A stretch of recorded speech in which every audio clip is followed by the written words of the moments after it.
आज की हमारी कहानी है बेटी का हिस्सा। नीरज और रागनी की शादी को अभी 2 साल हुए थे। दोनों अलग अलग ऑफिस में काम करते थे। एक दिन विकास घर जल्दी आया तो उसे रागनी घर पर ही मिल गई। नीरज, क्या बात है, आज ऑफिस से जल्दी आ गई? रागिनी, नहीं, मैं आज ऑफिस नहीं जा पाई। आपके जाने के बाद मम्मी का फोन आया था। पापा की तबीयत ठीक नहीं है, वे मुझे याद कर रहे हैं।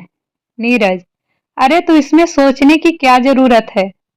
उनसे मिल आओ, उन्हें भी अच्छा लगेगा।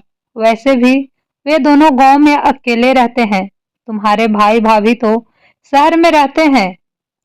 रागिनी, हाँ, पर अकेले जाने पर बहुत परेशानी होती है। गांव तक का रास्ता भी ठीक नहीं है। क्या आप मेरे साथ चलेंगे? हम 2-3 दिन में वापस आ जाएंगे। नीरज, मुझे तो ऑफिस में बहुत जरूरी काम है। एक काम करो, 2 दिन बाद का प्रोग्राम बना लो। मैं कल ऑफिस में छुट्टी के लिए बात कर लेता हूँ। रागिनी, ठीक है, आप कल बता देना तो रिजर्वेशन करा दूंगी। अगले दिन दोपहर को रागिनी नीरज को फोन करती है। रागिनी, नीरज, आपने बात कर ली छुट्टी के लिए? कब निकलना है? नीरज, हाँ रागिनी, कल का रिजर्वेशन करा लो, हम कल सुबह ही निकल जाएंगे। अगले दिन दोनों ट्रेन से गांव पहुंच जाते हैं। रागिनी और नीरज जब घर पहुंचते हैं तो उनके पिता अंतिम सांसें ले रहे थे। उन्हें देखकर रागिनी फूट फूट कर रोने लगती है। रागिनी, माँ, आपने तो कहा था पिताजी की तबीयत ठीक नहीं है। ये इतने बीमार थे तो पहले क्यों नहीं बताया? हम इन्हें शहर के किसी अच्छे हॉस्पिटल में दिखा लेते। माँ बेटी, तेरे पापा ने जिद पकड़ रखी थी कि वो अपना अंतिम समय यहीं गांव में। तभी पीछे से सुधीर की आवाज आई। कविता का भाई था।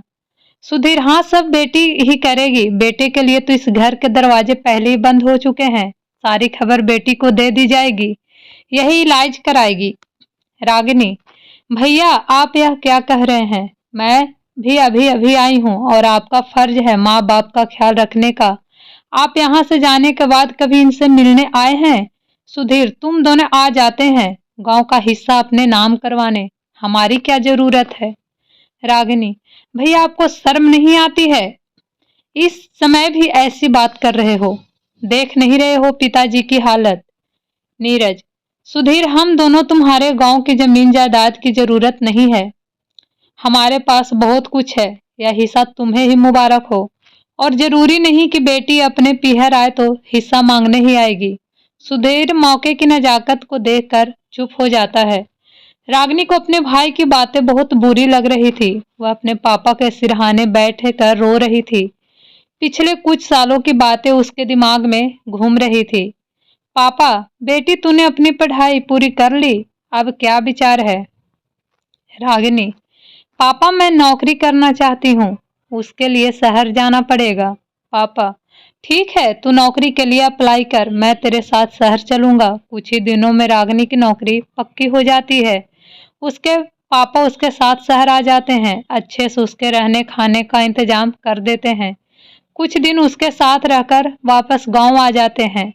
इस बात से सुधीर और उसकी पत्नी गुस्सा होते हैं। वे दोनों हर दिन माता पिता से लड़ते थे। एक दिन दुखी होकर पिता ने दोनों से कहा, पिता, तुम अपने रहने का इंतजाम कहीं और कर लो, हमें चैन से रहने दो। ये लो 1 लाख रुपए। सुधीर अपनी पत्नी के साथ शहर आ जाता है और नौकरी करने लगता है। उसके बाद सुधीर कभी गांव नहीं गया।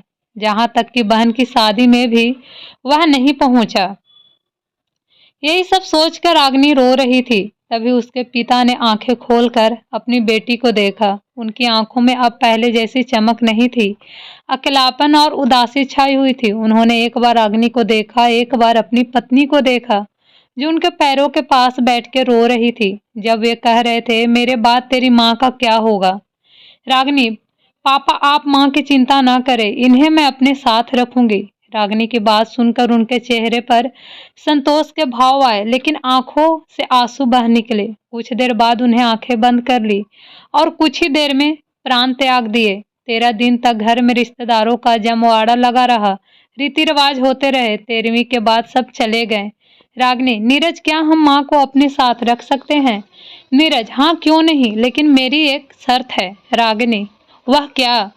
नीरज, यह पूरी जायदाद माँ को सुधीर के नाम करनी होगी, जेवर रुपया सब कुछ। नहीं तो वह यही कहेगा जायदाद के चक्कर में माँ को ले गए। रागिनी ने सुधीर को बुलाकर अपना फैसला सुनाया और पेपर तैयार करवाकर सब कुछ उनके नाम करवा दिया। चलते समय रागिनी ने सुधीर से कहा, रागिनी भैया एक बात याद रखना, बेटियां केवल दुख दर्द बांटने आती हैं, जमीन जायदाद नहीं। अगर आपको ये कहानी पसंद आए तो मेरे चैनल को लाइक एंड सब्सक्राइब जरूर कीजिएगा। Thank you so much.